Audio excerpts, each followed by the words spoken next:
saying, Aracely said, swirling the wine in her glass, that Professor Albright's lecture on torts could put a meth addict to sleep. She looked across the polished mahogany table, trying to coax a smile from her parents. IT didn't work. Her father, Arthur Evans, just stared at his plate of untouched roast chicken. Her mother, Helen, was methodically shredding her napkin in her lap. The silence in the dining room was heavy, thick enough to choke on. It had been like this for weeks. Arthur cleared his throat. The sound was like gravel grinding. Aracely, he began, his voice strained. The Roys made an offer. Aracely's stomach tightened. The Roys. As in Roy Holdings, the corporate leviathan that owned half the city. An offer for the company? Not exactly, Helen whispered, her eyes glistening with unshed tears. It's a strategic alliance, a merger of families. The air left Aracely's lungs. She placed her fork and knife down, the clink against the china unnaturally loud. What do they want? She asked, her voice flat. Arthur finally met her gaze. His eyes were bloodshot, etched with the desperation of a man watching his life's work crumble. They want you to marry their heir, Alaric Roy. The name hit her like a physical blow. A wave of dizziness washed over her, cold and sickening. She felt the blood drain from her face. Marriage! To a man she'd never met. A complete stranger. Her first instinct was to scream no. Atio flipped the table and run. But then she saw her father's graying hair, the deep lines of exhaustion carved around her mother's mouth. Refusing wouldn't solve anything. IT would just accelerate the inevitable collapse of Evans Corporation. Her mind, trained by years of law school, kicked into gear. This wasn't a family dinner. IT was a negotiation, and she was the asset on the table. If she couldn't escape the deal, she had to find a way to make the other party walk away. She took a deep, steadying breath. Her calm was so absolute it startled her parents. When do I meet him? Not him, Arthur said, relief and pain warring in his expression. You're meeting his grandfather, Theodore Roy Sr., tomorrow afternoon. A plan, wild and audacious, began to form in the back of her mind. The next day, she stood before her closet, bypassing the elegant, conservative dresses her mother had laid out.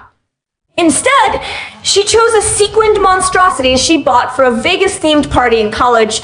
IT was too tight, too short, and shimmered with a cheap, desperate light.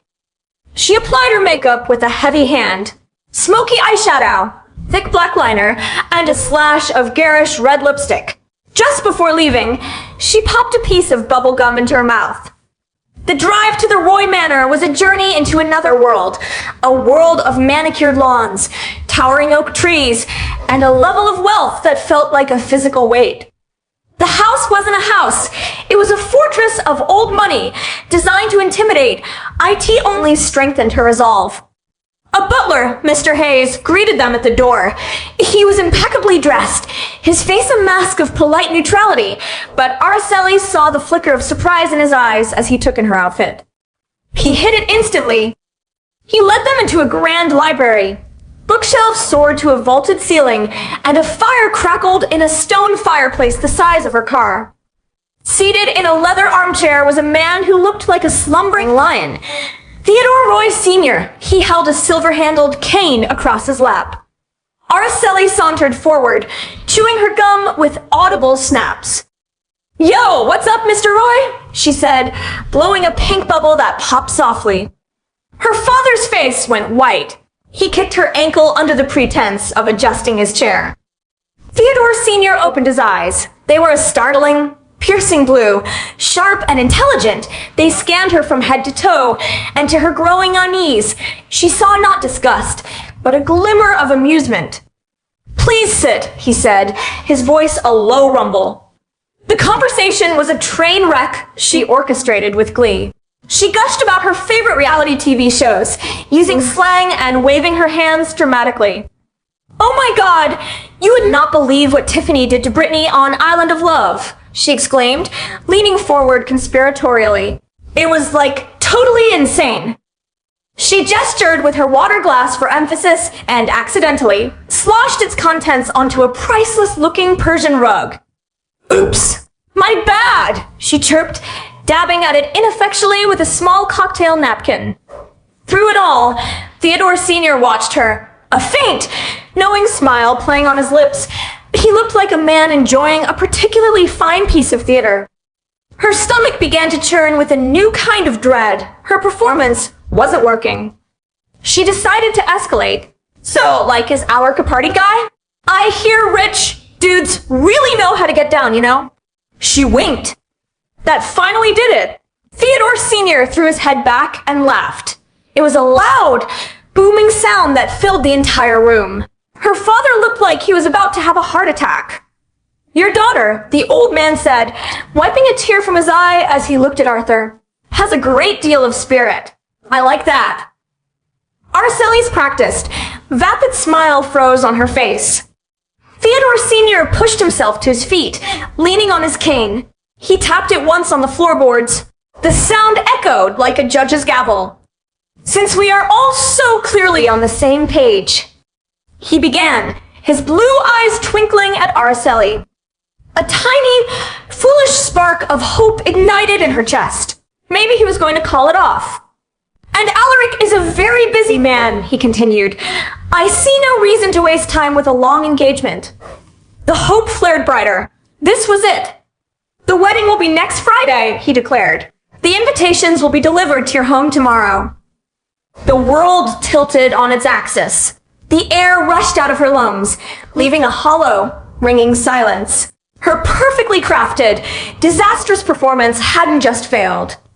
It had sealed her fate. The ride home was a silent, suffocating ordeal. Arthur drove with his knuckles white on the steering wheel, his occasional sighs filling the car. Helen stared out the window, tears tracing silent paths down her cheeks. Back in her childhood bedroom, Aracely closed the door and leaned against it, the cheap sequins of her dress digging into her skin. For the first time, she felt a profound, crushing sense of powerlessness. All her cleverness, all her strategies, had been utterly useless against the absolute power of the Roy family. She could hear her parents' muffled voices from the living room, words like foreclosure, final notice, and canceled contracts drifted through the door. The Roy proposal wasn't a lifeline, it was a gilded cage, and they had no choice but to step inside. She stared out at the familiar suburban street, her desire for personal freedom warring with the primal need to protect her family. The fight was short. The outcome was never in doubt. Taking a deep breath, she opened the door. Her parents looked up, their faces haggard with worry. I'll do it, she said, her voice steady. I'll marry him. Miles away, in a glass and steel tower overlooking the city, Alaric Roy was eviscerating a German manufacturing firm via video conference. Your projections are based on flawed data and wishful thinking, he said, his German as fluent and precise as his English. We are not investing in fantasy. His assistant, Liam Foster, entered the office as silently as a shadow and placed a sleek, encrypted phone on the polished desk. Alaric glanced at the caller ID. Grandfather. A flicker of annoyance, so faint it was almost imperceptible, crossed his features. He ended the conference call with a curt dismissal and picked up the phone. I found you a wife. Theodore Sr.'s cheerful voice boomed from the other end. You're getting married next Friday. Alaric's face turned to stone. The fingers holding the phone tightened, the knuckles turning white. I refuse. A dry chuckle. I thought you might say that, which is why it's fortunate that I found a new lead. On her. Alaric's breath hitched. Her. Kira. The sister he'd been searching for 15 years. His only weakness. His Adam's apple bobbed as he swallowed. What's the condition? He asked, his voice a raw rasp. Marry the Evans girl. After the wedding, once the marriage is publicly confirmed, I will give you the file. Alaric closed his eyes. An image of Kira's smiling face, just before she vanished from their lives, flashed in his mind. He had no choice. He never had a choice when it came to her. He opened his eyes. They were the color of storm clouds, cold and empty of everything but resolve. Fine. After hanging up, he walked to the floor-to-ceiling window, the city sprawling beneath him like a conquered territory. He felt like a pawn on his grandfather's chessboard, a surge of humiliation and cold fury burning in his chest. He turned back to his assistant. I want a complete file on a woman named Aracely Evans. Everything from birth until now. Liam nodded, unfazed. It's already on your desk, sir. Theodore Sr. sent it over an hour ago. The coldness in Alaric's eyes intensified. He was a puppet in a play he hadn't even known was being staged. He picked up the file. The cover photo showed a young woman with a bright, infectious smile. He flipped it open. The pages within painted a very different picture, a carefully constructed narrative of a social climber who had frequented events known to be attended by his grandfather, a woman whose family business was conveniently on the brink of collapse.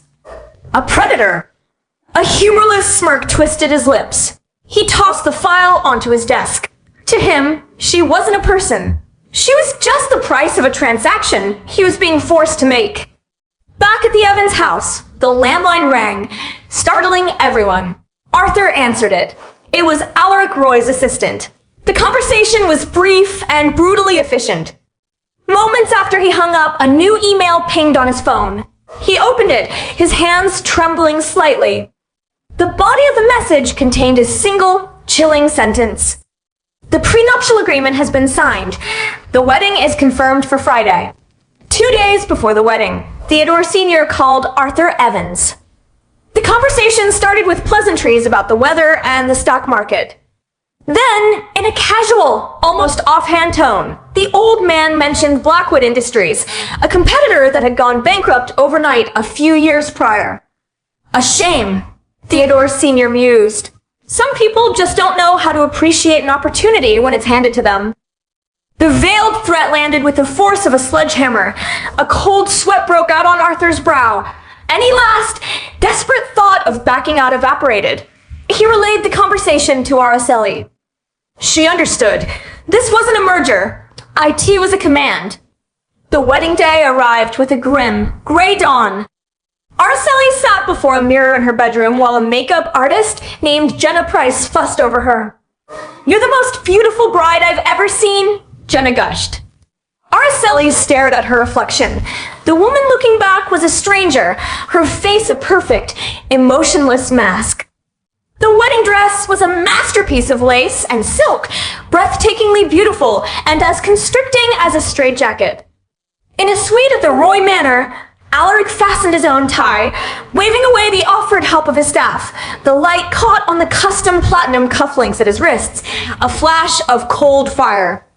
He looked at his reflection in the mirror, his deep gray eyes vacant. This wasn't a marriage. IT was the closing of a deal. He opened a drawer and took out a silver picture frame. The smiling face of a teenage girl looked out at him. He traced her cheek with his thumb. Kira, he murmured, his voice thick. I'm coming, little sister. I'll find you soon. The ceremony was held in a historic church owned by the Roy family.